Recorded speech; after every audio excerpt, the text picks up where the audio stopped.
Tonight, the first topic we explore is the life and ideas of Nikola Tesla, the enigmatic inventor whose brilliance once lit up the world, and whose name, today, whispers through the wires of modern innovation.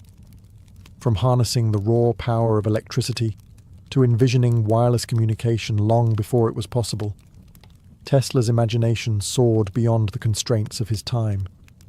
But behind the genius was a man, lonely, eccentric, and tragically misunderstood. So before you get comfortable, as always, take a moment to like the video and subscribe to the channel, only if you enjoy our content. And let us know, where are you watching from and what time is it for you? Sometimes our stories are too interesting, and we're working on some boring ones. It's time now to dim the lights. Turn on a fan for some soft background noise, and let's cover what we have for tonight, together. Nikola Tesla entered the world on a night that seemed torn between heaven and earth. It was July 10th, 1856, and a thunderstorm raged over the small mountain village of Smiljan, nestled in what was then the Austrian Empire, modern-day Croatia. As the wind howled and lightning split the sky, Tesla's mother laboured by candlelight. A midwife, unnerved by the storm, whispered that this was a bad omen. But his mother, Duca Tesla, simply smiled and replied, "No, he will be a child of light." That single phrase would come to define him. Nikola's parents were opposites in many ways. His father, Milutin, was a stern Serbian Orthodox priest, a man of letters and logic. He wanted his son to follow a path of religion and language. His mother, by contrast, had no formal education, but she possessed a rare mechanical genius. She built household tools from scratch, invented devices to ease daily chores, and could recite entire epic poems from memory. Tesla would later credit her as the true source of his inventive mind. From a young age, Nikola stood apart. His memory was photographic.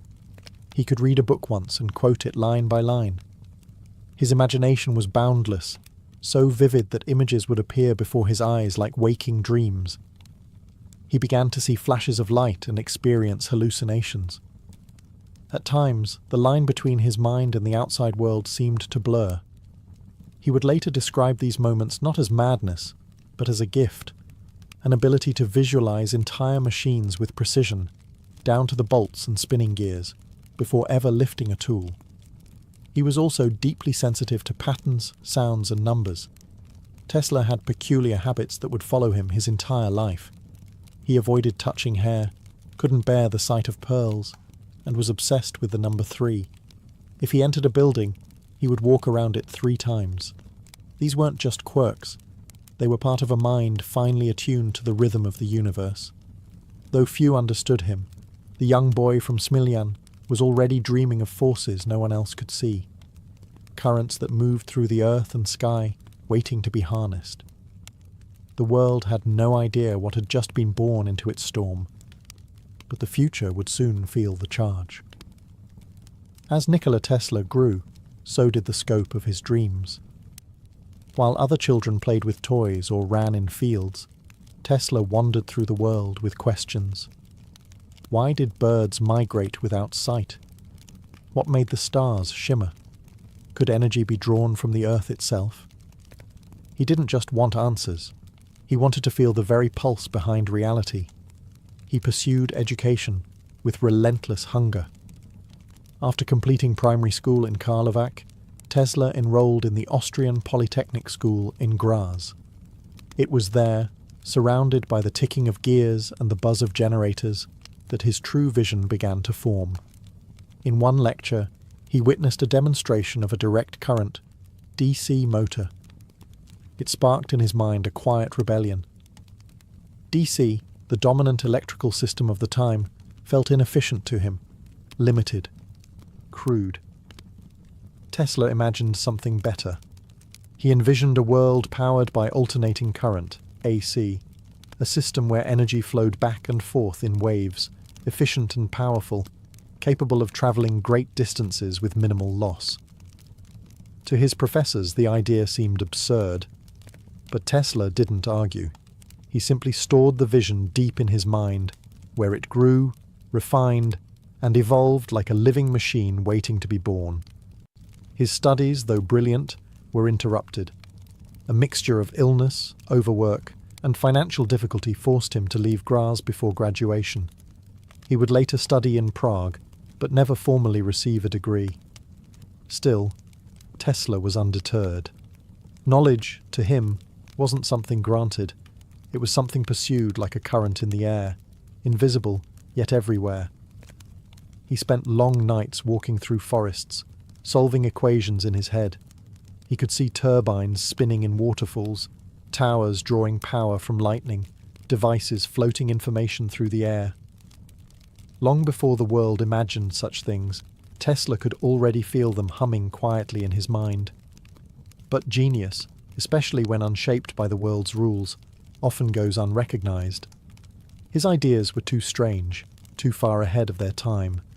Though he would go on to invent technologies that would shape the modern world, his early visions were mostly met with skepticism or silence.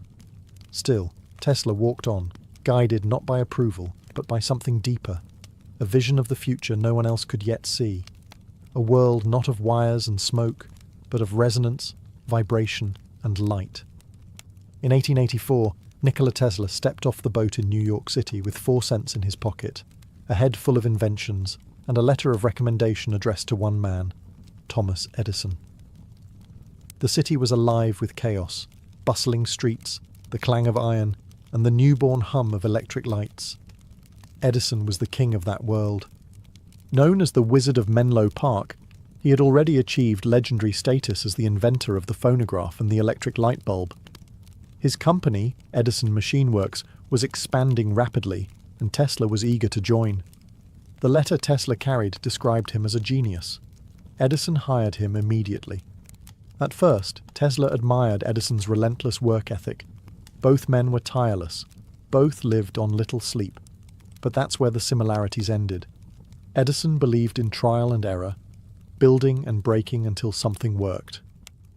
Tesla, by contrast, built his machines in the mind first, turning them in his imagination, solving every problem before touching a single tool. Tesla proposed a redesign of Edison's direct current, DC electrical systems, an upgrade that would save time, energy, and money. According to Tesla, Edison laughed. Some say he promised $50,000 if Tesla could make his system more efficient.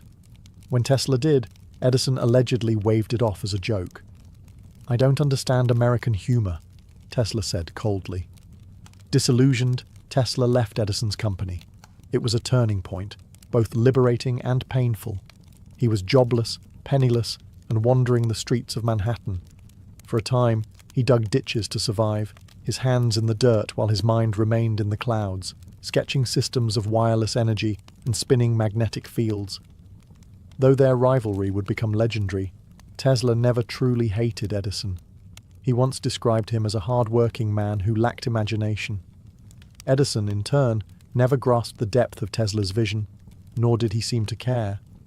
But what Tesla did next would ignite a revolution that Edison couldn't stop. Out of rejection came resolve. Tesla was more determined than ever to bring his alternating current system to life. And in doing so, he would challenge the most powerful inventor of his era, not with money nor influence, but with light, logic, and the quiet fury of a dreamer scorned.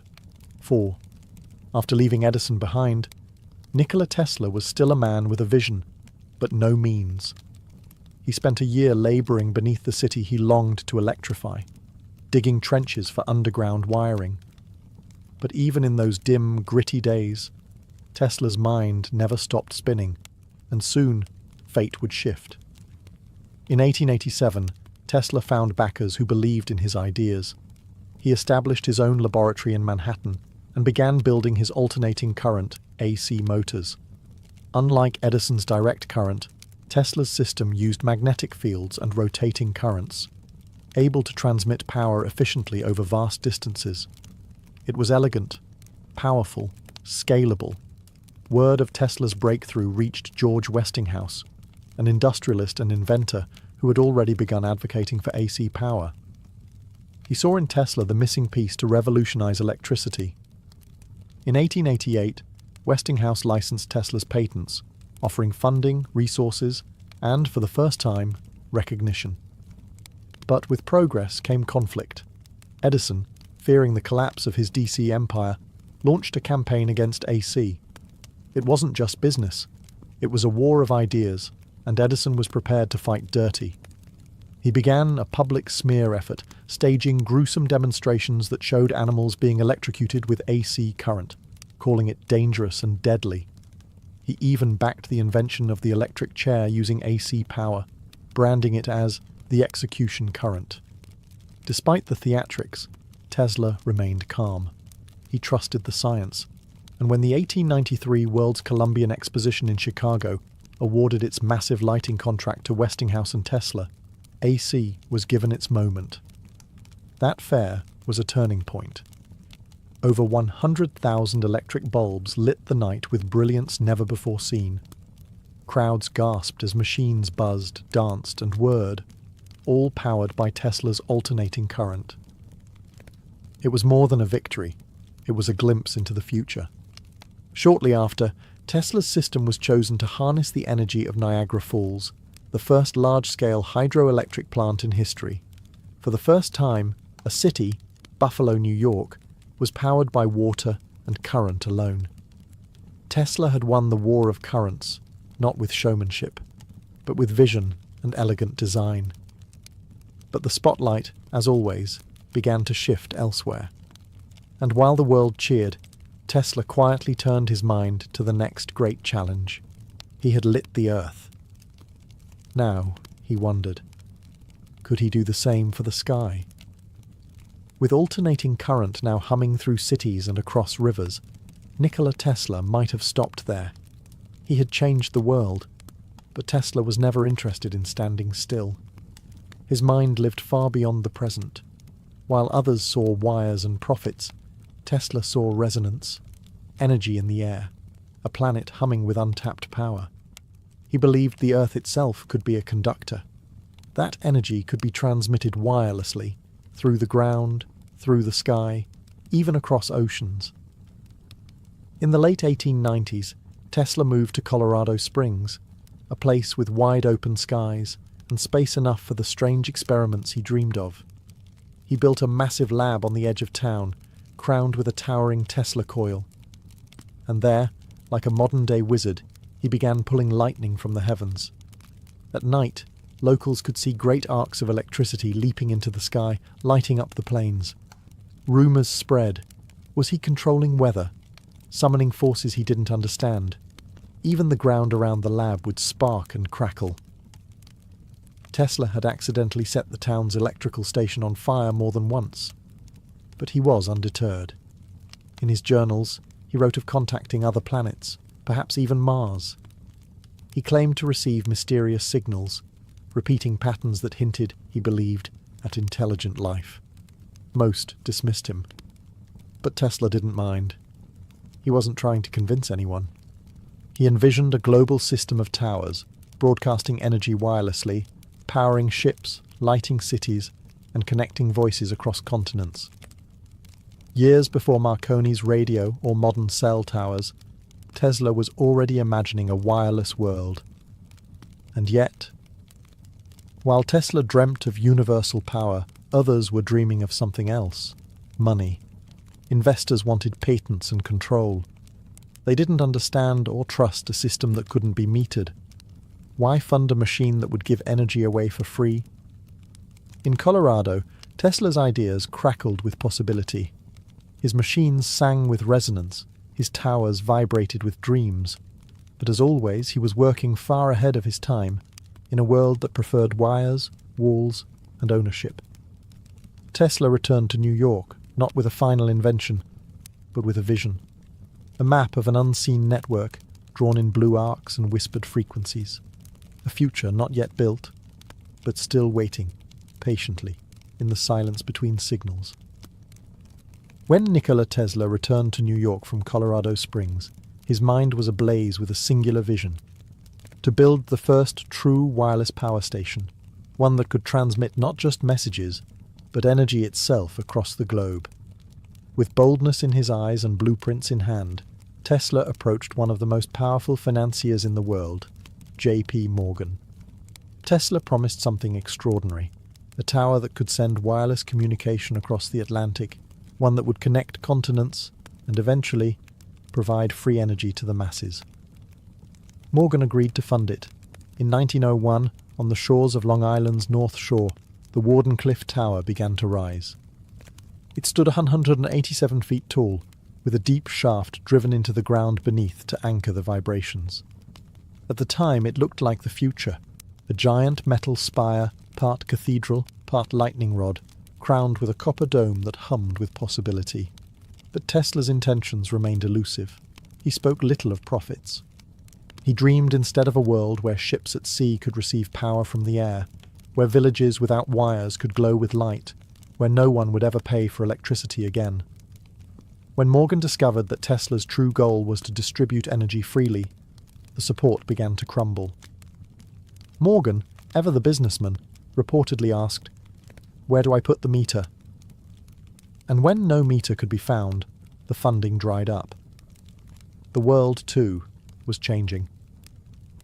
Guglielmo Marconi, using Tesla's own patents, successfully sent the first transatlantic radio signal. The press hailed him. Tesla, by contrast, faded from headlines. He had once again been outmaneuvered, not by intelligence, but by pragmatism. Wardenclyffe Tower was never completed. The lab fell silent. The great transmitter stood unused for years, a monument to a dream that few understood. In 1917, it was dismantled for scrap, its towering frame sold for parts during wartime. Tesla watched his greatest project vanish into rust, but the idea behind it never died. Even as the tower fell, Tesla believed the world would one day come back to the concept, not for wealth, but for harmony. For a future where energy flows like wind, quiet and free, waiting only for someone brave enough to listen again to the silence between the sparks. By the 1920s, Nikola Tesla had become a ghost of the man who once lit the world's fairs and summoned lightning from the sky. His name was fading from the newspapers. His patents, once revolutionary, had been sold off, forgotten, or credited to others. And yet, in the heart of New York City, in a modest hotel room high above the streets, Tesla continued to dream. He moved frequently, often skipping rent, living alone in quiet, cluttered rooms. The world outside was entering the modern age. Cars rumbled down avenues, radios filled homes with music, and skyscrapers pierced the sky. Much of it was built on Tesla's ideas, but few remembered. Tesla had grown eccentric with age. He dressed immaculately in tailored suits and white gloves, even when he had no money to eat. He avoided shaking hands. He claimed numbers held a divine code, especially the number 3, which governed his daily rituals. If he touched a doorknob, he would do it 3 times. If he walked around a building, it had to be done 3 times. He wasn't just being strange. He was following patterns only he seemed able to see. His dearest companions were not people, but pigeons. He fed them daily in Bryant Park, speaking softly to them as if they were old friends. One particular white dove held his heart. He said she visited him regularly, always finding his window, and that he loved her as one would love another human being. When she grew ill, he cared for her personally. And when she died, Tesla claimed he saw a beam of light flash from her eyes. A sign, he believed, that his life's work was complete. Though newspapers occasionally interviewed him, often printing his stranger claims about death rays or Martian messages, few truly listened. To many, he was just an odd old man in a dusty room, speaking of impossible things. But inside Tesla's mind, the universe was still alive with vibration and frequency. Even as the world dismissed him, he remained tethered to the future, not by profit, not by fame, but by an endless desire to understand the unseen forces that connect us all. And so, high above Manhattan, in the dim flicker of a hotel lamp, the last quiet chapters of a forgotten genius began to write themselves, one dream at a time. The end came softly for Nikola Tesla. No crowds, no speeches, no fanfare. Just silence. On January 7, 1943, in room 3327 of the New Yorker hotel, Tesla passed away alone. He was 86 years old. A maid found his lifeless body the next morning, lying peacefully in bed. The room was filled with papers, notebooks, small inventions, and the quiet hum of forgotten genius. He died with few possessions, and even fewer visitors. His debts had mounted. His name had slipped from memory. Yet the ideas he left behind, scattered in drawers, scribbled in the margins of books, hidden in stacks of blueprints, would echo far beyond that quiet hotel room. When news of his death reached the government, the FBI quickly moved in. Agents seized his documents, fearing they contained secrets too dangerous to leave unguarded. Rumors swirled. Had Tesla truly invented a death ray? Had he discovered limitless energy? The truth was tangled somewhere in his notes, some complete, some cryptic, some lost to time. Despite the obscurity of his final years, the world slowly began to remember. Later that same year, the Supreme Court invalidated Marconi's claim to the invention of radio, finally restoring Tesla's patent and giving him long overdue credit. It was a quiet correction, buried in legal text, but it mattered. The man who once whispered of wireless worlds had been right all along. Nikola Tesla was buried in a simple service, attended by a few loyal friends and admirers. There were no parades, no statues. But those who knew him, those who had once stood beside his towers or seen his mind in motion, understood the magnitude of what had been lost. He had lived not for riches, nor for applause, but for discovery, for the pursuit of the unknown, for the beauty hidden in patterns of light and sound. And though his final years were spent in solitude, Tesla had always said he was never truly alone. The universe was his companion, its vibrations, its frequencies, its endless mystery.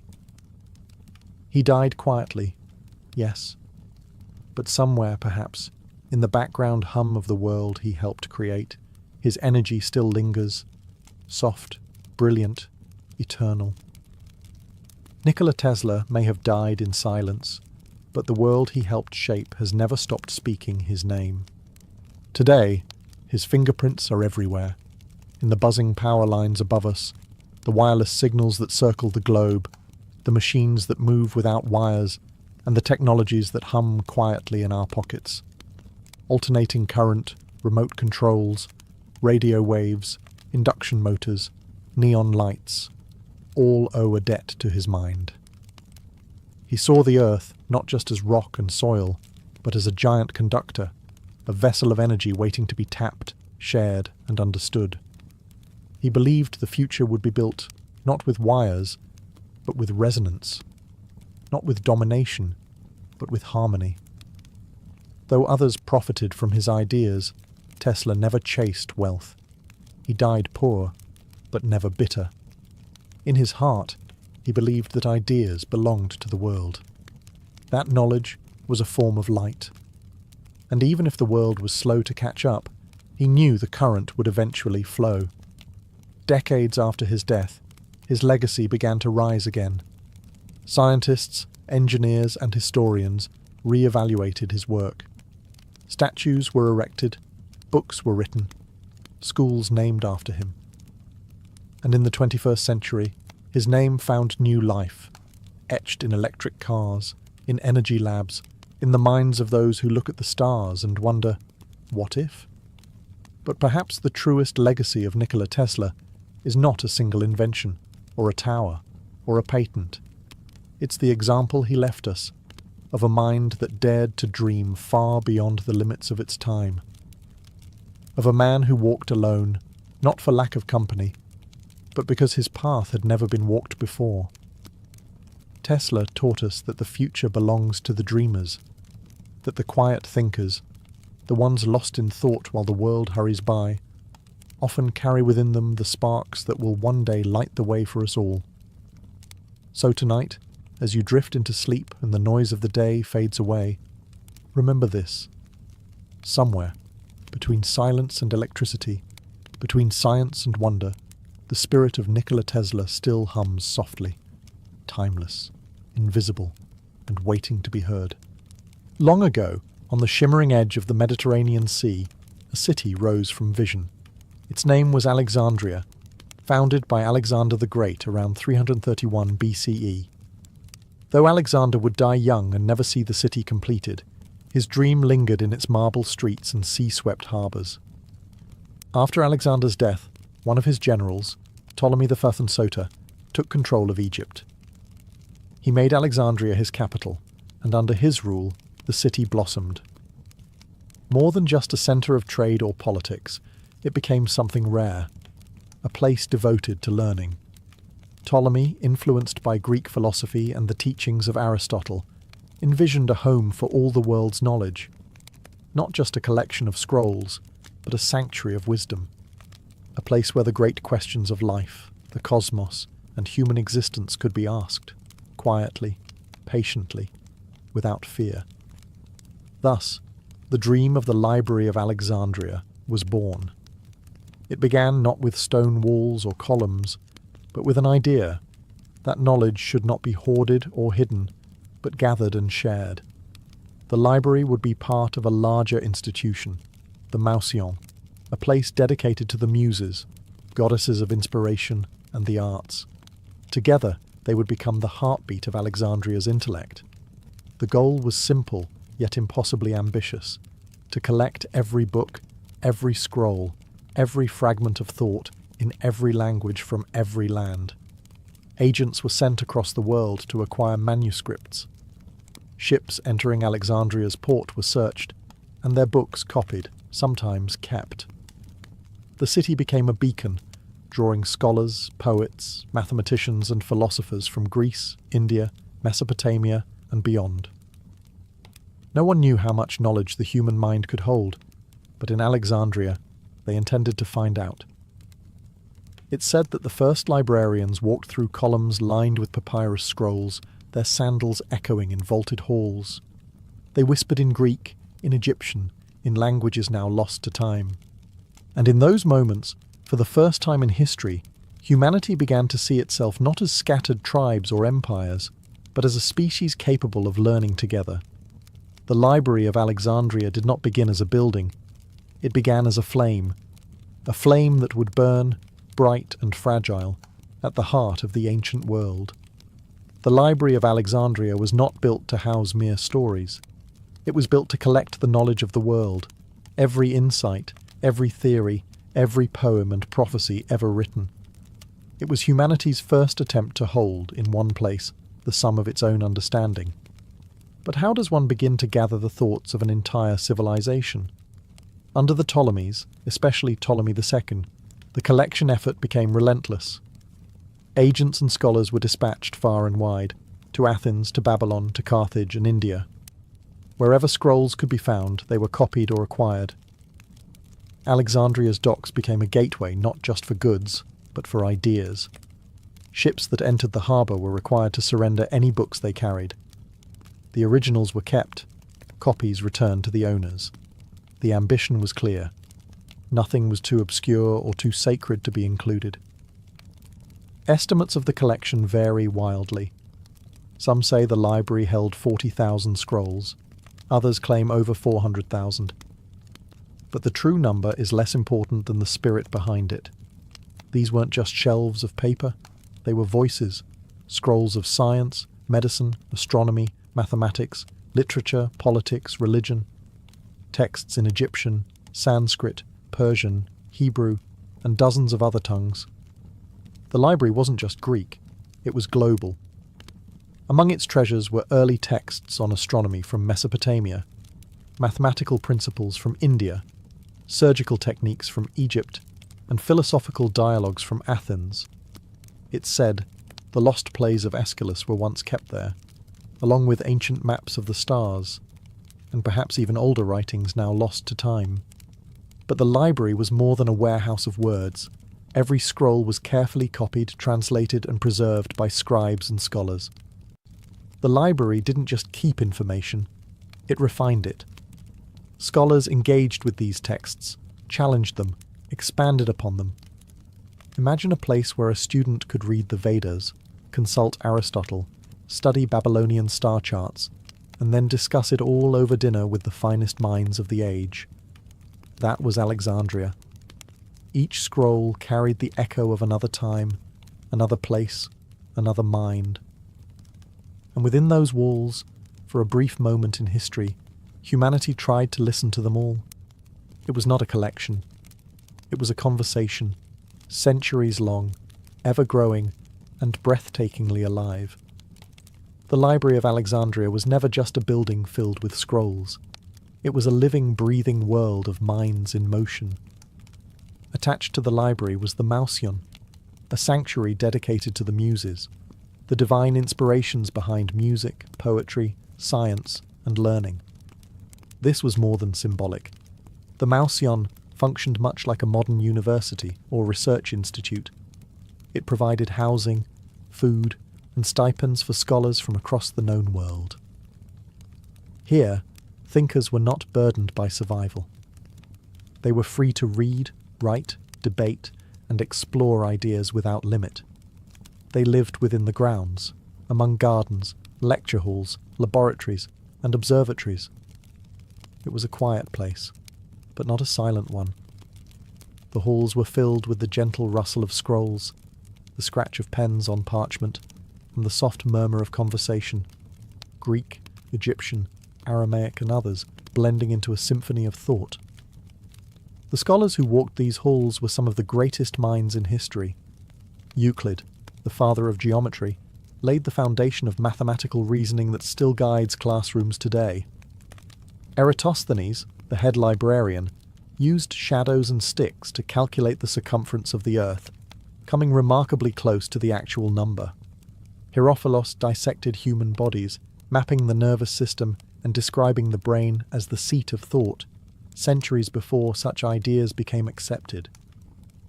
And Aristarchus of Samos proposed a heliocentric model of the universe, suggesting that the Earth revolved around the Sun, an idea the world would not embrace until long after his death. Within the library and Mausion, there were no strict lines between disciplines. Philosophy blended with science, mathematics inspired poetry, medicine drew upon astronomy. Knowledge was not divided, it was interconnected, like the stars above or the roots of a tree. This environment created something rare, not just the preservation of knowledge, but the acceleration of it. Here, questions were not feared, they were welcomed. Truth was not declared, it was pursued, and wisdom was not owned, it was shared. In these marble chambers and vine-covered courtyards, the human mind was allowed to stretch, to wander, to wonder. And for a little while, in the bright heart of Alexandria, the world seemed to remember what it meant to seek truth without fear. For years, the Library of Alexandria stood as a symbol of light in a world still shadowed by ignorance. But no light, however bright, is immune to the winds of politics and war. In 48 BCE, the city of Alexandria found itself caught in conflict. Julius Caesar, drawn into a dynastic struggle between Cleopatra and her brother Ptolemy the Thegned, arrived with Roman legions to settle the chaos. When hostilities erupted near the harbour, Caesar, under siege, ordered the docks set ablaze to prevent enemy ships from surrounding him. What happened next is a matter of debate, but the flames leapt from the wooden piers to nearby buildings, and some accounts suggest that the fire spread to warehouses storing scrolls from the library. If true, it may have been one of the first devastating blows to the library's vast collection. Was it the main library that burned? Or simply an annex, a storage facility along the harbour? Historians cannot agree. Some ancient sources claim tens of thousands of scrolls were lost in the blaze. Others suggest the damage was partial, not total. And yet, the very idea that centuries of knowledge vanished in a single night of fire is almost too tragic to comprehend. Imagine it, scrolls on ancient medicine, destroyed before they could heal, star charts reduced to ash, theories of the cosmos, of biology, of philosophy. each one erased in the blink of a flame. And yet the fire was not just physical. In the years that followed, the library faced more than smoke. Political instability, regime changes, and shifting priorities slowly chipped away at its support. Funding dwindled, scholars moved on. The guardians of the world's wisdom began to thin. But even in the face of loss, the library endured, if not in walls, then in spirit. Some scrolls survived, some scholars remained. The dream still flickered. Destruction, after all, is never just one moment. It is a long, slow unravelling. And in Alexandria, the fire may have started with Caesar's torches, but it would take centuries to finish what that first spark began. Still, within the ashes, something ancient lingered. The belief that knowledge, once lit, can never be fully extinguished. Though the fire in Caesar's time may have damaged the Library of Alexandria, the dream it embodied did not vanish overnight. Alexandria remained a city of scholars, and the thirst for knowledge endured. Out of necessity and hope, a second library rose, one not as grand as the original, but still sacred. This new library found its home in the Serapeum, a magnificent temple dedicated to Serapis, a Greco-Egyptian god of wisdom, healing, and light. The Serapeum stood on a hill above the city, crowned with statues, columns, and quiet courtyards. Here, within the temple's cool stone chambers, thousands of scrolls were housed, copies perhaps of those once held in the great library, or new works added by later generations of thinkers. The Serapeum became a continuation of the original vision. It preserved the texts that remained and provided a place for scholars to read, teach, and imagine. It was, in essence, the library's second life. But the world outside was changing. Alexandria, once the jewel of Egypt, found itself drawn deeper into the Roman Empire. Emperors came and went. Interests shifted. Science gave way to politics. The city's resources were stretched, and public support for scholarly pursuits slowly waned. And yet, the second library endured. Even as the original Mauseion fell silent, students still gathered under the marble archways of the Serapeum. They read by lamplight, debated under olive trees, and shared ideas that echoed faintly from the golden age of the past. But this fragile continuation was not to last forever. By the 4th century CE, a new force had begun to reshape the ancient world: the rise of Christianity. The once pagan temples, including the Serapeum, became targets in a sweeping movement to redefine spiritual and cultural authority. In 391 CE, under the orders of Emperor Theodosius I, the Serapeum was attacked and destroyed. Whether scrolls still remained there at that time is unknown. Some say they had already been moved, others believe they perished with the building. All that is certain is this: another chapter of Alexandria's legacy closed in smoke and silence. But even in ruin, the idea lived on, because dreams like these, once shared across generations, do not end with fire. They linger, waiting to be reborn. As the centuries turned, Alexandria stood at the crossroads of shifting empires and rising faiths. The ancient city, once crowned by marble columns and golden light, slowly changed under the weight of new beliefs, new rulers, and new identities. The Roman Empire had grown vast and unstable. Its focus drifted from Alexandria to Rome, and eventually to Constantinople. The old institutions of learning, once nourished by royal support, were left to fade. The once vibrant Mauseion had become quiet, its gardens overgrown, its scrolls scattered or neglected, and while the library's physical walls crumbled, so too did the world around it. By the 4th century, the Roman Empire embraced Christianity, first with tolerance and then with dominance. What had once been a sprawling tapestry of gods and philosophies became a single path, guided by church doctrine. Pagan temples, once respected as centres of wisdom, were rebranded as symbols of heresy and superstition. In this climate, the library's fate grew darker. In 391 CE, Emperor Theodosius I issued a decree. All pagan temples were to be closed. In Alexandria, this edict turned into violence. Christian mobs, led by the bishop Theophilus, descended upon the Serapeum. The temple was stormed, statues shattered, and what remained of the second library, if anything still survived, was likely lost in the chaos. Some accounts speak of scrolls burned in the streets. Others claim the library's contents had already vanished, long before the destruction. Truth and legend blur here, as they often do when fire and faith collide. What is certain is that the torch of knowledge, once so carefully guarded, was now a flicker in the wind. But this was not simply the end of books, it was the end of an era. The ancient world, with its philosophers and polytheistic shrines, gave way to a new world, guided by singular truths, sacred texts, and spiritual leaders. The nature of knowledge changed. Curiosity became dangerous in some circles. Questions gave way to answers that could not be challenged. Alexandria remained, but it was no longer the lighthouse of learning it had once been. Still, somewhere beneath the dust and silence, the echoes of old voices lingered, waiting, not for resurrection, but for remembrance. As the final embers of Alexandria's intellectual flame dimmed, one last brilliant light flickered in the city's shadowed streets. Her name was Hypatia. Born around 360 CE, Hypatia was the daughter of Theon, a respected mathematician and astronomer.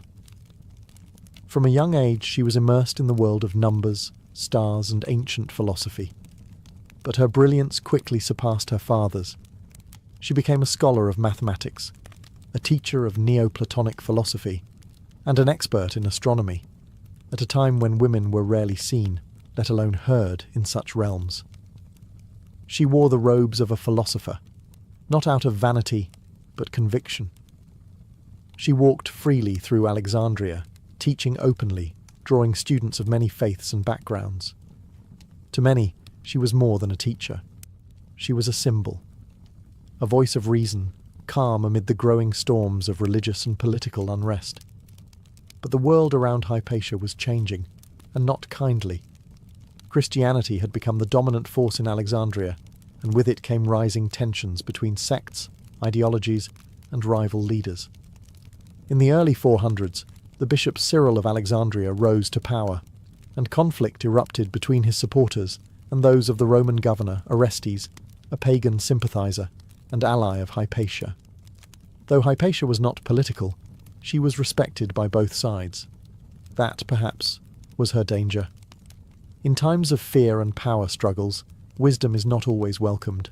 Her influence, her independence, and her unshakable dedication to reason made her a target. In 415 CE, Hypatia was attacked by a violent mob, believed to be fanatics aligned with the Christian faction. She was dragged from her chariot, brutally murdered, and her body burned in the streets. The details are grim. The message was clear. With her death, the final page of Alexandria's golden era was turned. She was not merely a scholar lost. She was the symbol of what had once been. Of a city where minds had been free. Of a time when questions were sacred and learning was an act of hope. Hypatia's name survives where many others have faded. Not because she fought wars or built monuments, but because she dared to think, and paid the ultimate price for refusing to stop. When we speak of the Library of Alexandria, we often speak of fire, the flames that may have consumed shelves upon shelves of scrolls, the ashes of knowledge drifting silently into the sea breeze. But the true loss is harder to measure. It is not just about what burned, but what never reached us. What was truly lost? No one can say for sure. The library's contents were never fully catalogued. It existed before the age of printing, when every book was copied by hand, each scroll a fragile bridge between generations. Some believe we lost the final plays of Sophocles, or early Buddhist texts translated into Greek. Others say ancient treatises on medicine, astronomy, chemistry, and mathematics disappeared. Works from Babylon, Egypt, Persia, and India, carefully collected over centuries. There may have been maps drawn long before any modern explorer set sail. Theories of atoms, observations of stars and comets, instructions for surgical procedures now reinvented in modern medicine. Some even believe the scrolls held knowledge of inventions, early machines, hydraulics, perhaps even glimpses of electricity or optics, long before they would resurface again in distant centuries. But more than the documents, it was the moment that was lost. For one of the first times in human history, people from many cultures had gathered in one place not to conquer, but to understand. Babylonian astronomers shared ideas with Greek philosophers. Egyptian priests debated logic with Indian mathematicians. The library was not just a collection, it was a connection, and when it fell, that thread unravelled. The loss of the Library of Alexandria was not just a tragedy of paper and ink, it was a pause in our progress, a fracture in the continuity of knowledge. Humanity had to rebuild slowly, painfully, across generations. Ideas once discussed freely in Alexandria had to be rediscovered hundreds, even thousands of years later. We do not mourn the library only for what it held.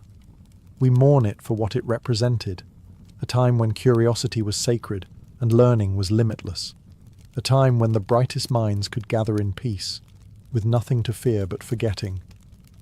And though the scrolls are gone, the silence they left behind still asks a question. What might we have become if the flame had never gone out? Though the Library of Alexandria may be gone, its scrolls turned to dust, its columns lost to time, the light it carried never truly died. It flickered, dimmed, nearly vanished, but it survived. In every age since, there have been sparks, small moments when the human spirit remembered that knowledge is sacred, that ideas are worth preserving, and that truth often whispers long before it shouts. The dream of Alexandria lived on in the great libraries of Baghdad, Cordoba, and Constantinople. It lived on in monasteries that preserved ancient texts through the dark winters of Europe. It lived on in the ink-stained fingers of translators who carried lost works from Arabic back into Latin, and in the early universities where minds were once again allowed to wander. And now, in the modern age, that same dream lives in our hands. It lives in the pages of books, in the quiet hum of servers storing centuries of thought, in the soft glow of a screen as a child reads their first poem, or as a scientist uncovers the secrets of stars. What Alexandria began was not just the gathering of knowledge, but the belief that knowledge belongs to all. That truth should not be hidden behind gates or guarded by power, but offered freely, like a flame passed from hand to hand, lighting the way. We can never recover what was lost in those ancient halls, but we can honour it. Every time we learn something new, every time we teach, every time we question, explore, or create, we become part of the same story. A story that began in stone and scrolls, in shadowed rooms and whispering courtyards, where humanity first dared to look beyond what was known and dreamed of what could be. The Library of Alexandria was not just a place, it was a promise, that even in a world of fire and forgetting, there will always be those who carry the light, quietly, patiently, together. So as the night deepens and the world falls silent, know this: somewhere, in the turning of pages, or the stillness of thought, Alexandria still breathes, and its light still burns in you. In the early morning of May 24th, 1819, a child was born in Kensington Palace. She was small, delicate, and unremarkable in the eyes of the court. Her name was Alexandrina Victoria, a name chosen to honour her godfather, Tsar Alexander I of Russia. Few expected this child to become queen. At the time of her birth, she was fifth in line to the throne, distant from power and seemingly destined for a quiet life on the fringes of royalty. But fate, as it often does, had other plans. Victoria's father, Prince Edward, Duke of Kent, died of pneumonia just months after her birth. Her mother, Princess Victoria of Saxe-Coburg-Saalfeld, was left alone, grieving and cautious. Determined to protect her daughter and secure her place in the line of succession, She raised Victoria under strict supervision. This upbringing became known as the Kensington system, a rigid set of rules designed to keep the young princess under constant watch. She was not allowed to be alone, even for a moment. She couldn't walk downstairs without holding someone's hand. Her friendships were controlled. Her education was tightly monitored. Victoria's world was narrow, but her mind was wide awake. She found solace in books and diaries, where she began to record her thoughts with remarkable clarity. Even as a child, her writing showed glimpses of the strong will that would define her reign. She was observant, emotional, and fiercely independent beneath the surface. Her isolation made her observant. Her restrictions made her resilient. As time passed, a series of unexpected deaths among her relatives brought Victoria closer to the throne. By the time she was a teenager, she was the heir presumptive to the British crown. She understood what this meant, and what it would cost her. At age 11, she reportedly looked at a family tree and realized her destiny. "I will be good," she said simply. That promise, whispered in a child's voice, would echo through one of the longest and most transformative reigns in British history. She had been born in a palace, raised behind walls. But history was waiting beyond them, and the quiet girl with the serious eyes was about to step into the light. On a grey June morning in 1837, the Archbishop of Canterbury and the Lord Chamberlain arrived at Kensington Palace. The old king, William IV, had died during the night. His niece, Princess Victoria, had just turned 18, old enough to rule in her own right. When the men informed her of the news, she stood quietly and said, with composure far beyond her years, "I will do my utmost to be worthy of my people."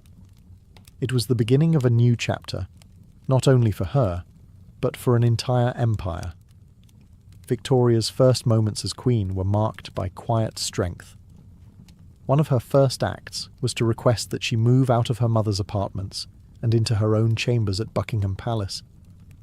It was a subtle act, but a firm one. For the first time in her life, she was alone and free. Though she was now sovereign, she lacked experience. She leaned heavily on Lord Melbourne, the Prime Minister and a kind, fatherly figure. His guidance gave her confidence, and some accused him of having too much influence over the young queen. But he was patient, respectful, and attentive, a steady voice in a world of uncertainty. Still, her reign began with missteps. She made enemies by interfering in court appointments, especially among the Tories, and she was criticised for being too attached to her favourites. A scandal involving her lady-in-waiting caused a political stir, and she was forced to learn quickly how treacherous court life could be. Yet despite these early storms, Victoria took her duties seriously. She read every document presented to her, insisted on knowing the details of government affairs, and attended meetings with ministers. She believed deeply in the responsibility of her role. But there was no denying the loneliness. She was surrounded by advisors, courtiers, and attendants, but few friends. Her mother remained distant, her court full of protocol, and every step she took was watched and weighed. Victoria was a queen now, but she was still a young woman, newly thrust into the harsh light of power. In the quiet halls of her palace, she ruled alone, and waited for someone to stand beside her, not as a subject, but as a partner. In October of 1839, a young man arrived at Buckingham Palace. He was Prince Albert of Saxe-Coburg and Gotha, Victoria's cousin from Germany. She had met him once before, but now, at 20 years old and newly secure in her role as queen, she saw him differently. When they met again, it was as if something shifted inside her. That very day, Victoria wrote in her diary, "It was with some emotion that I beheld Albert. He is so handsome, so delightful." Only 5 days later, she proposed to him. As queen, it was her privilege to ask. He could not. They were married on February 10th, 1840, in a simple ceremony at St. James's Palace. Victoria wore white, a tradition she helped to start, and a wreath of orange blossoms. As they exchanged vows, rain tapped gently against the windows, and outside, crowds gathered in celebration. Their marriage began as a deep and joyful love. Victoria adored Albert. She called him her angel, her dearest treasure. He, in turn, became not just her husband, but her closest advisor. With his keen mind and quiet discipline, Albert brought order and structure to Victoria's often fiery and impulsive nature. They were opposites. She was passionate, emotional, and headstrong. He was reserved, analytical, and methodical. But together, they created a powerful partnership. Albert immersed himself in the work of the crown. Though he held no official title beyond Prince Consort, he influenced nearly every aspect of royal life. He helped modernize the monarchy, advised ministers, and promoted science, education, and technology. His fingerprints were on everything from palace reform to the Great Exhibition of 1851. They had 9 children, and Victoria found joy in motherhood, though not without difficulty. She struggled with postpartum depression and often felt torn between public duty and private life. Still, her love for Albert was unwavering. When he was away, she wrote him letter after letter. When he returned, she greeted him with tears of joy. He was her son, her guide, her balance, her anchor. But life, even for queens, does not grant forever. The love story that had brought her such strength would one day leave a shadow so deep it would change her reign and her heart forever. In the winter of 1861, Prince Albert fell ill. At first, it seemed like exhaustion. He had been overworked, anxious over the scandal involving their son Bertie, and burdened by years of responsibility. But his condition worsened quickly. Fever set in. Doctors were uncertain. Some believed it was typhoid fever. Others suspected a deeper, long-standing illness. On December 14th, at just 42 years old, Prince Albert died in Windsor Castle. Victoria was shattered.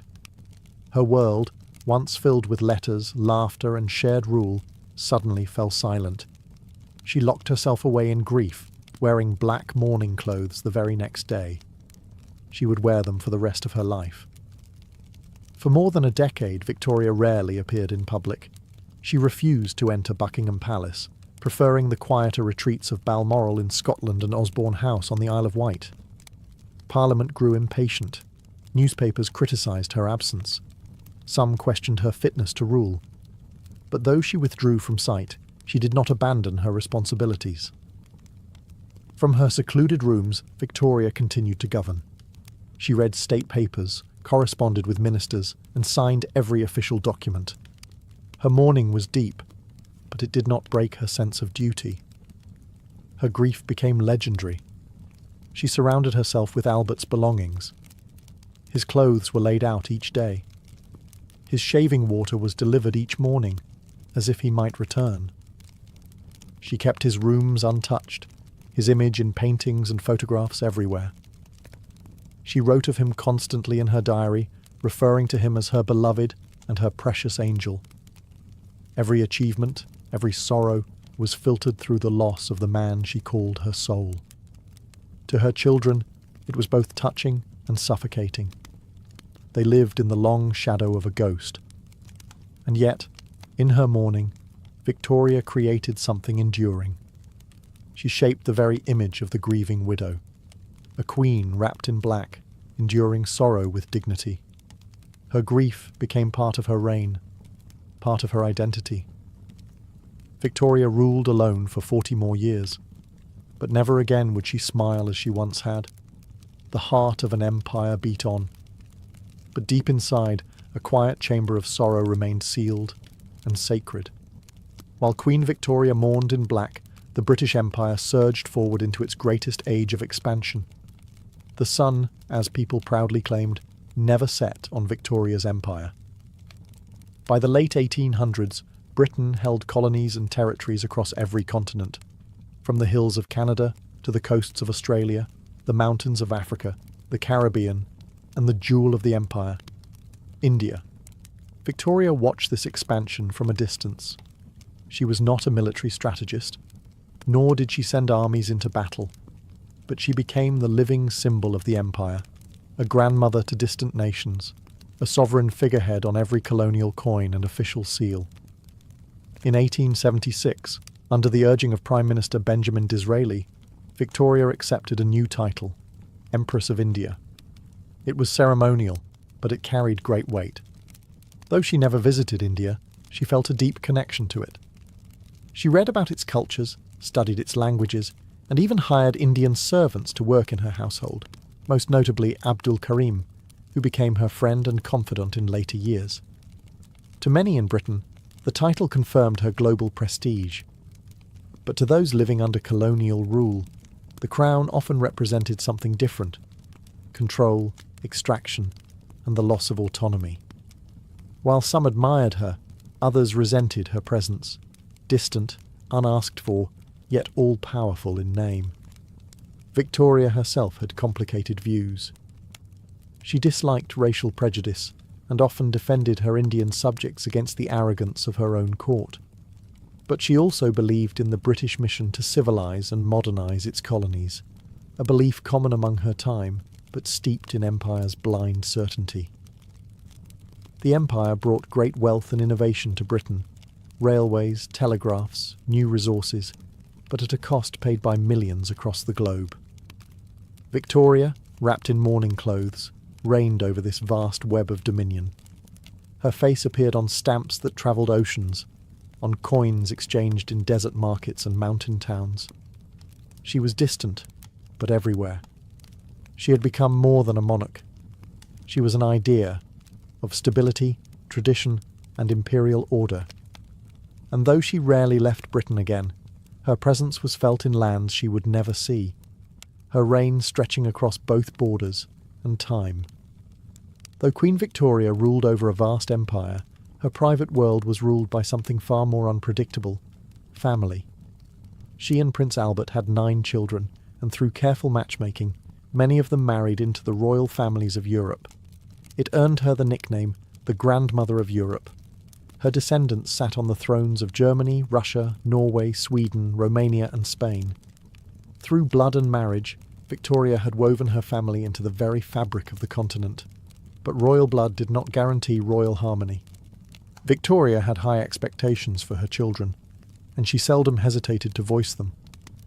She meddled in their marriages, criticised their personalities, and struggled to let them live independent lives. Her letters, though loving, were often laced with disappointment or demands. Her eldest daughter, Victoria, Vicky, married the future Emperor of Germany. She was intelligent and idealistic, much like her father. But Victoria found her too liberal and too far away. Her son Bertie, the Prince of Wales and heir to the throne, caused her endless worry. He was social, flirtatious, and uninterested in scholarly matters. She often compared him unfavourably to Albert and doubted his ability to rule.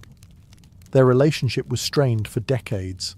Other children, like Alice, Alfred, Leopold, and Beatrice, each had their share of tragedy and challenge. Illnesses, early deaths, and political tensions haunted the family. Her son Leopold suffered from haemophilia, and her daughter Alice's children carried the gene into other royal houses, including Russia, where it would later haunt the doomed Romanovs. Victoria's love was deep, but her grip was tight. She could not bear to be parted from those she loved, even as they grew into adults with their own lives and countries. Her descendants brought glory and connection, but also division. The very web she had spun across Europe would one day become a trap, as the grandchildren she adored led nations into World War I, fighting each other from opposite sides. In the halls of Windsor and Balmoral, family portraits lined the walls, smiling, united. But beneath the gold frames and royal titles lay quiet resentments, fragile alliances, and the unspoken truth that even queens cannot command the hearts of those they raise. After Prince Albert's death, Queen Victoria withdrew from the grand courts and glittering ceremonies of London. In her sorrow, she sought comfort in quiet places, and found it unexpectedly in the rugged highlands of Scotland. There, at Balmoral Castle, the landscape offered something her palaces could not: solitude, fresh air, and honest company. And among the staff, one man stood out. His name was John Brown. A Scottish servant with a rough manner, plain speech, and unwavering loyalty, John Brown quickly became more than a member of the household. He became Victoria's constant companion, walking beside her, managing her horses, and guarding her privacy with fierce devotion. She trusted him, confided in him, laughed with him. He called her simply woman or woman, something no one else dared to do. She, in turn, called him my best, truest friend. To those within the royal household, he was a fixture, unofficial, but ever present. He stood close during walks. He accompanied her on rides. He even had a room near hers at Balmoral. Their closeness sparked rumours. Whispers of romance and even secret marriage rippled through the court. Some courtiers bristled. Her family grew uneasy. But Victoria refused to distance herself. Whatever the truth of their relationship, Brown gave her something no one else could. Companionship without ceremony, affection without judgment. She felt safe with him. When Brown died suddenly in 1883, Victoria was devastated once again. She commissioned statues in his honour, kept his portrait near, and wrote pages in her diary mourning his loss. She even had a memorial stone placed over his grave with a personal inscription, a rare gesture for a monarch toward a servant. John Brown was not a prince. He had no title. But in the long, lonely decades of Victoria's widowhood, he had filled a space no one else dared enter. And though he left no crown, his presence lingered in the wind-swept paths of Balmoral, in the Queen's softened gaze, and in the hush that followed every quiet memory of the man who had once dared to walk beside her. Not as a subject, but as a friend. In 1897, Queen Victoria reached a milestone that few monarchs had ever seen: 60 years on the throne. It was a time of reflection, of celebration, and of grandeur. She was now the longest reigning monarch in British history, and the empire she symbolised had never been more vast. The Diamond Jubilee was planned not as a quiet occasion, but as a global event, one that showcased the immense reach of the British Empire. From every corner of the globe, dignitaries, soldiers, and colonial leaders travelled to London. Flags flew from rooftops. Streets were draped in colour. Bells rang across the kingdom. Victoria, by now in her late 70s, was frail and almost entirely wheelchair-bound. Her eyesight had faded, and she no longer walked unaided, but she still carried a quiet majesty. When she appeared in her carriage, wearing black with silver and white accents, crowds erupted into cheers. Her people saw not just a queen, but an era made flesh. On June 22nd, the official day of celebration, a grand procession made its way through London. Troops from India marched in vibrant uniforms. Representatives from Australia, Canada, South Africa, and beyond followed behind. The streets were packed with admirers, commoners and nobility alike, gathered not only to see the Queen, but to feel part of something larger. As her carriage moved past St. Paul's Cathedral, she chose not to climb its steps. Instead, a short Thanksgiving service was held outside, beneath the sky, surrounded by her people. She listened quietly, hands folded, eyes cast down. The weight of decades, of triumph and sorrow, sat gently on her shoulders. It was more than a royal event. It was a national moment of unity, a final golden chapter in the long novel of her reign. Victoria had outlived her husband, many of her friends, and even some of her own children. She had reigned through war and invention, political upheaval and industrial transformation. And now she sat at the centre of an empire unlike any the world had ever seen. The girl who once wept behind Kensington's walls had become the matriarch of a global realm. And for one shining day, the whole world seemed to pause and say, "Thank you." By the turn of the century, Queen Victoria had become more than a monarch. She was a symbol of duty, resilience, and continuity. Generations had grown up knowing no other ruler. Her silhouette, her sorrow, her steadfast presence had defined an age. But even queens must yield to time. In the winter of 1901, while staying at her beloved Osborne House on the Isle of Wight, Victoria's health began to fail. Her eyesight dimmed further. Her strength waned. The once unshakable queen, who had ruled for 6 decades, now needed help simply to sit upright. Her children and grandchildren gathered around her bedside, knowing the end was near. On January 22, 1901, as twilight fell across the empire she had reigned for so long, Queen Victoria passed away. She was 81 years old. The world mourned. Bells tolled in London, and black crape draped windows across continents. In India, Africa, Australia, and Canada, flags were lowered. Leaders across Europe sent tributes, not just as statesmen, but as her descendants. She had truly been the grandmother of Europe, and her family now ruled in palaces from Berlin to St. Petersburg. Her funeral was unlike any other. In accordance with her wishes, it was not dark and heavy. She had asked not to be buried in black, but in white, with her wedding veil placed over her face. She was laid to rest beside Prince Albert, reuniting the love story that had shaped her soul. With her death, the Victorian era came to a close. She had ruled through revolutions, wars, and the birth of the modern age. Under her reign, Britain had transformed from a land of gas lamps and horse-drawn carriages into one of telegraphs, steam engines, and electricity.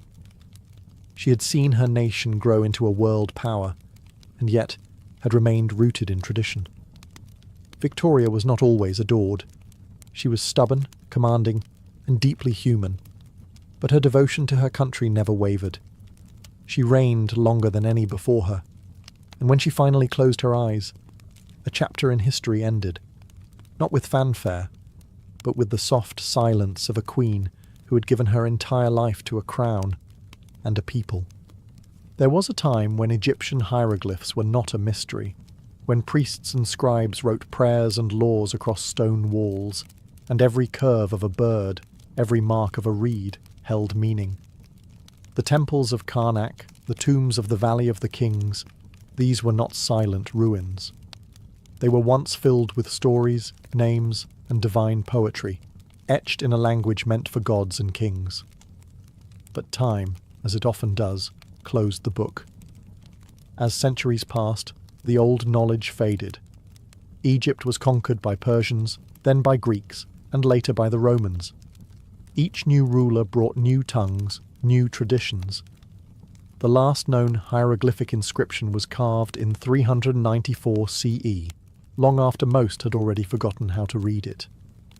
And then, nothing. The scribes died.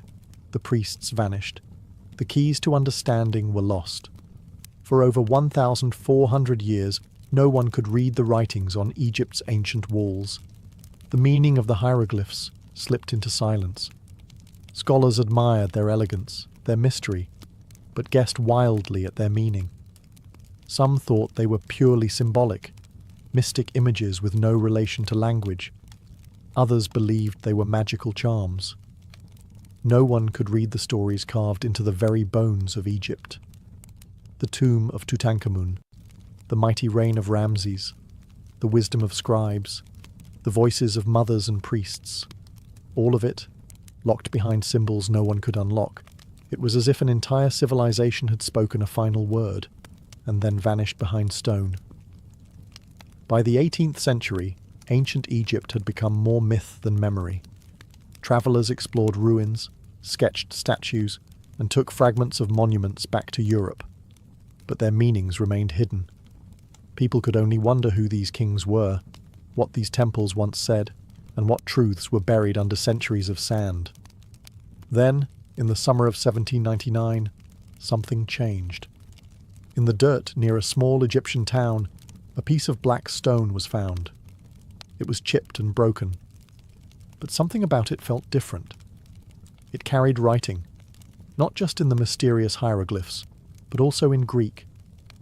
And suddenly, for the first time in over 1,000 years, there was hope. Hope that ancient Egypt might speak again. In 1798, a young and ambitious Napoleon Bonaparte set sail for Egypt. His goal was not only military, he sought to strike a blow at Britain's colonial influence, but also intellectual. Napoleon believed Egypt was more than a battlefield. It was the cradle of an ancient civilization, holding secrets that had been buried for centuries. So, alongside his army, he brought an unusual group: scientists, artists, engineers and scholars, over 150 of them.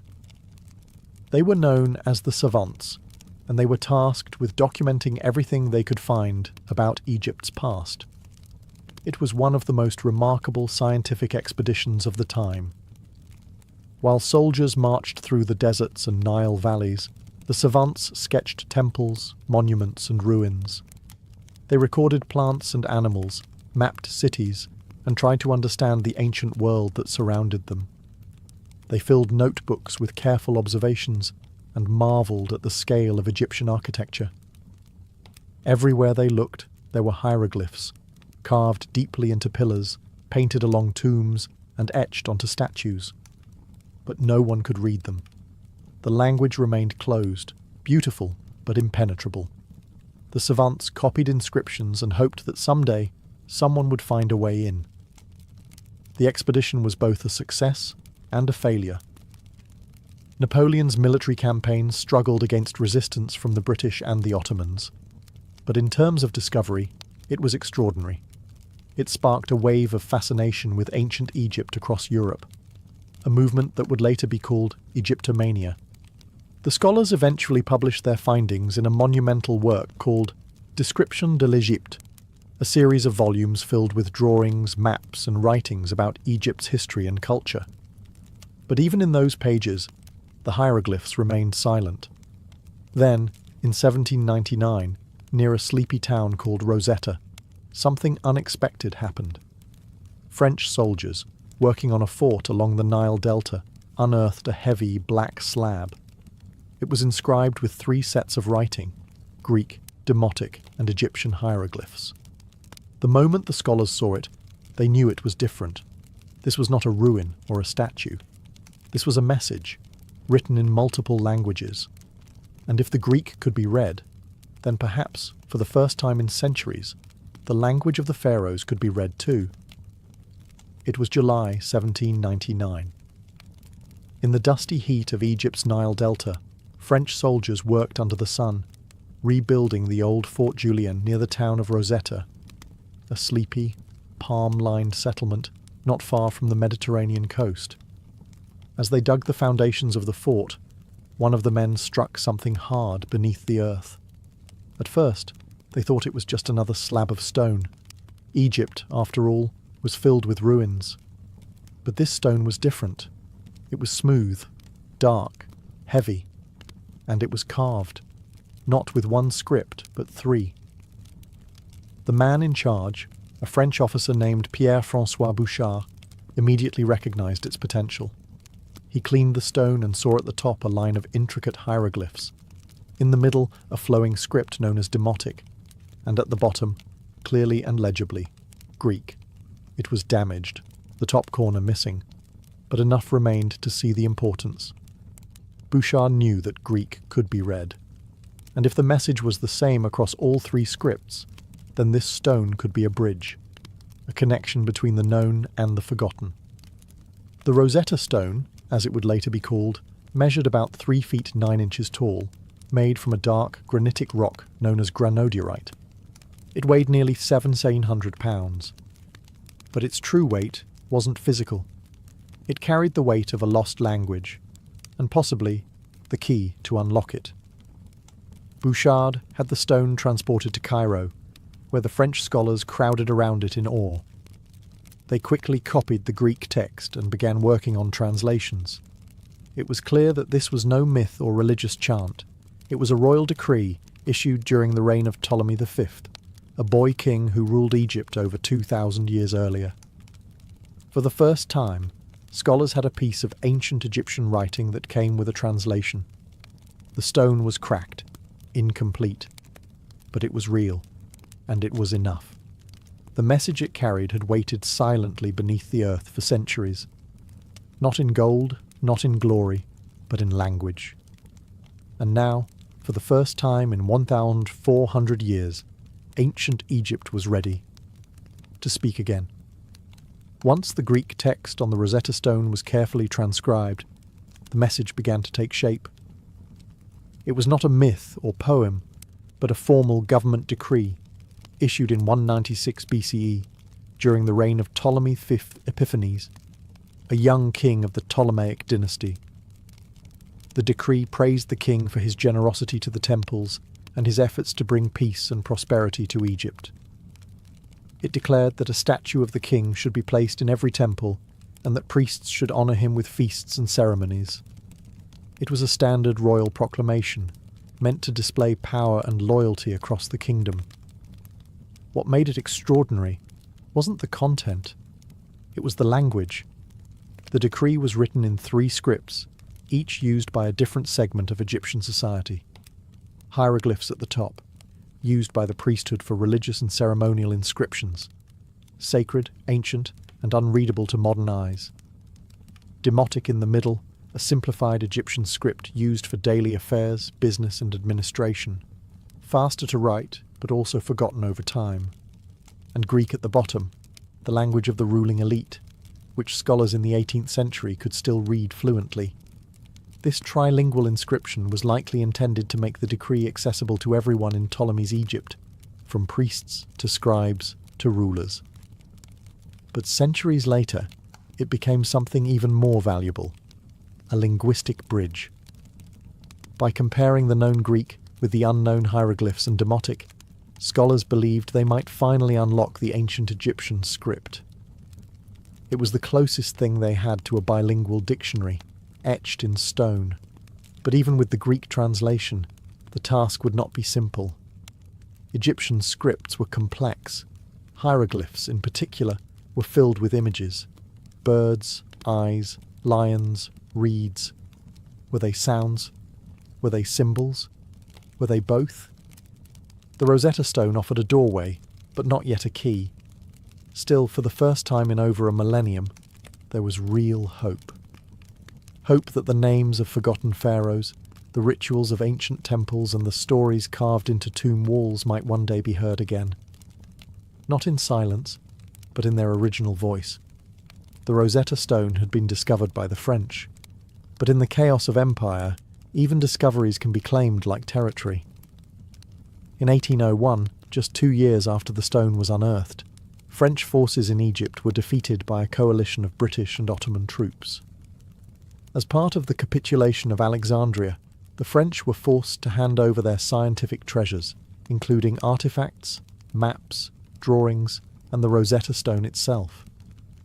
The French scholars protested bitterly. They had recognized the stone's importance.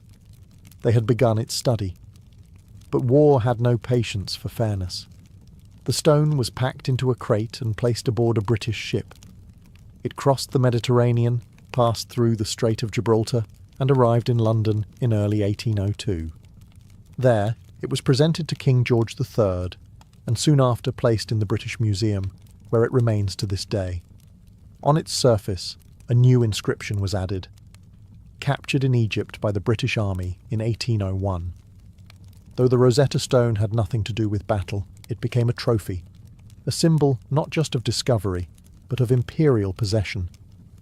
Once in London, the stone drew crowds. Scholars and linguists flocked to see it. Plaster casts were made and distributed to universities across Europe. The race to decipher the hieroglyphs had truly begun. The British Museum became the new centre of Egyptological curiosity. But France was far from out of the picture. French scholars continued to study their copies of the stone, fiercely determined to solve the puzzle their country had brought to light. And so, what began as an accident on a dusty construction site in Egypt became a quiet contest between nations. Not of armies, but of intellect. The stone had passed from pharaoh to priest, from priest to sand, from soldier to scholar, and now stood beneath the soft lights of a museum, waiting, not to be admired, but to be understood. A fragment of forgotten time, now caught in the rivalry of modern empires. and still holding its secrets. Once the Rosetta Stone reached Europe, a wave of excitement spread through the scholarly world. For centuries, hieroglyphs had been silent, mysterious symbols that no one could read. Now, with Greek as a guide and Demotic as a stepping stone, there was a chance. But unlocking the ancient Egyptian language would take more than hope. It would take years of careful study, comparison, and imagination. The first real progress came not from a famous name, but from a Swedish diplomat named Johann David Åkerblad. In 1802, he began working with the Demotic section of the stone, an intermediate script that was simpler than hieroglyphs but still closely tied to ancient Egyptian.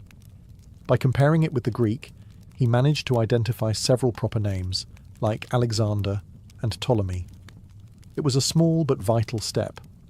Others followed. Scholars across Europe attempted to decode the writing using the tools of classical languages. Some believed hieroglyphs were purely symbolic, images that stood for ideas rather than sounds. Others guessed they were a kind of ancient code that could only be cracked with the right philosophical insight. Progress was slow. Some tried to interpret the symbols with mystical theories, while others mapped letters one by one. It was like trying to solve a puzzle without knowing whether the pieces were pictures, letters, or riddles. But the idea that proper names could be a key became a central strategy. If scholars could recognize the cartouches, oval rings surrounding royal names, they could begin matching the symbols to Greek equivalents. And so, over time, a method began to form. Demotic helped bridge the gap between Greek and hieroglyphs. Scholars began to suspect that some hieroglyphs were phonetic, not just symbols, but sounds. Still, something was missing. A mind sharp enough to see the pattern, a scholar bold enough to break with tradition, and a heart patient enough to chase a vanished voice. That person had not yet arrived, but he was coming. And when he did, the last veil would lift from the Rosetta Stone, and the ancient language of Egypt would open its eyes once more. In the small town of Figeac, France, a boy named Jean-François Champollion grew up fascinated by ancient languages. By the time he was a teenager, he could read Latin, Greek, Hebrew, Arabic, and Coptic, the language descended from ancient Egyptian and used by early Christian Egyptians. But his obsession was singular, to understand the hieroglyphs. He studied the Rosetta Stone obsessively. With a copy in hand, he compared the Greek and Demotic texts, using his knowledge of Coptic to find connections. Coptic, he believed, held the key. It was the last breath of the ancient Egyptian language, frozen in time. For years, Champollion worked in silence. He pored over cartouches, those oval rings that surrounded royal names in hieroglyphs, and tried to match them with Greek equivalents like Ptolemy and Cleopatra. Each success confirmed what he had suspected. Hieroglyphs weren't just pictures, they represented sounds. In 1822, Champollion had his breakthrough. He discovered that many hieroglyphs were phonetic, representing syllables and letters much like our modern alphabets. This went against centuries of belief that hieroglyphs were purely symbolic or mystical. He showed that Egyptian writing was a complex system, part phonetic, part ideographic, and part determinative, using symbols to clarify meaning. With trembling hands, he wrote his findings. Then he rushed to his brother's office, burst through the door, and shouted, "Je tiens l'affaire! I've got it!" Then, overwhelmed by the moment, he fainted. Champollion's work didn't just open a door, it tore it off its hinges. For the first time in over 1,000 years, the hieroglyphs could be read. The voices of ancient Egypt, once locked in stone, began to speak. He would spend the rest of his life refining his system, translating inscriptions, and teaching others how to read the forgotten language. He even visited Egypt, standing at the foot of temples he could finally understand, not as ruins, but as living texts. He died young, at just 41. But he had done it. Through passion, study, and quiet persistence, Champollion gave Egypt its voice back. A language asleep for centuries, now whispered again through stone and scroll. And it all began with a single stone in the dirt. With Champollion's discovery, a world once silent began to speak.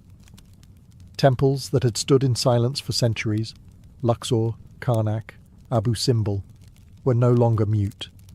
The walls of tombs, once admired for their beauty alone, now revealed the names of kings, the stories of gods, and the private hopes of everyday people. Hieroglyphs were no longer mysterious pictures. They were words. Scholars rushed to apply Champollion's system to inscriptions across Egypt. They translated texts from papyrus scrolls and sandstone walls, from coffins, statues, and obelisks. These were not just royal proclamations or lists of offerings. They were poems, hymns, contracts, medical instructions, and prayers for the afterlife. The Book of the Dead, once just a series of beautiful illustrations, now unfolded line by line, its spells guiding the soul through the underworld, offering protections, trials, and eternal judgment. Long-forgotten pharaohs like Thutmose, Akhenaten, and Ramses were no longer names alone. They became people again, leaders, builders, warriors, and dreamers. Hieroglyphs revealed everyday concerns as well.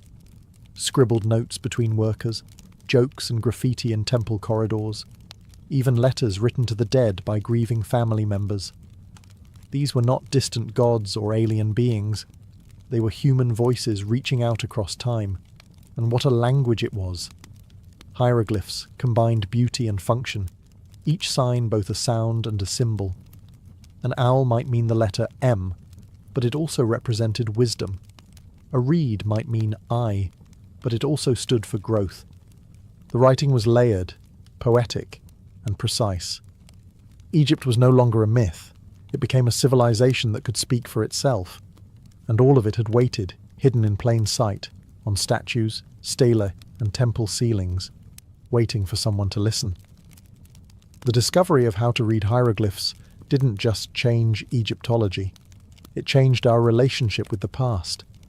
Because now, when we gaze upon the walls of ancient tombs, we don't just see symbols, we hear stories. Not imagined, but real. And in every inscription, the pharaohs, priests, poets, and people of Egypt whisper softly once more. The Rosetta Stone rests today behind glass at the British Museum. Thousands of visitors pass by it each day, some pausing to read, others simply glancing at the dark slab of granodiorite, unaware of the weight it carries. It is not a jewel, nor a weapon, nor a statue of a king. It is a broken decree, written on a damaged stone, found by accident. And yet, it changed the way we understand the ancient world. Before its discovery, ancient Egypt was locked behind walls of silence. Its temples were admired, its statues worshipped, but its language, its soul, was lost. The Rosetta Stone didn't just provide a translation, it offered a bridge between worlds. Because of it, we can now read the wisdom of the pyramids. Because of it, the voices of the Nile speak once more. Its legacy lives in libraries, museums, and lecture halls. It lives in the work of archaeologists brushing sand from buried hieroglyphs. It lives in every child who gazes up at a pharaoh's carved name and knows someone can read that now. But the Rosetta Stone also carries another lesson, that great discoveries often come from quiet places, that the keys to lost worlds are not always gold or glory, but language, and that sometimes understanding the past begins not with shouting, but with listening. The stone's journey from the banks of the Nile to the halls of the British Museum has sparked debate. Many believe it should be returned to Egypt, where its voice first emerged. Others argue it belongs to the world, a symbol of shared heritage. The conversation continues, but whatever its resting place, its meaning is beyond borders. It reminds us that no civilization is truly lost if its stories can still be read. The Rosetta Stone is more than an artifact. It is a reminder that patience, curiosity, and perseverance can revive the voices of the dead, rekindle the light of long-forgotten minds, and build bridges between centuries. And so, as the world sleeps, Somewhere in the quiet halls of memory, Egypt still whispers, because the stone still speaks.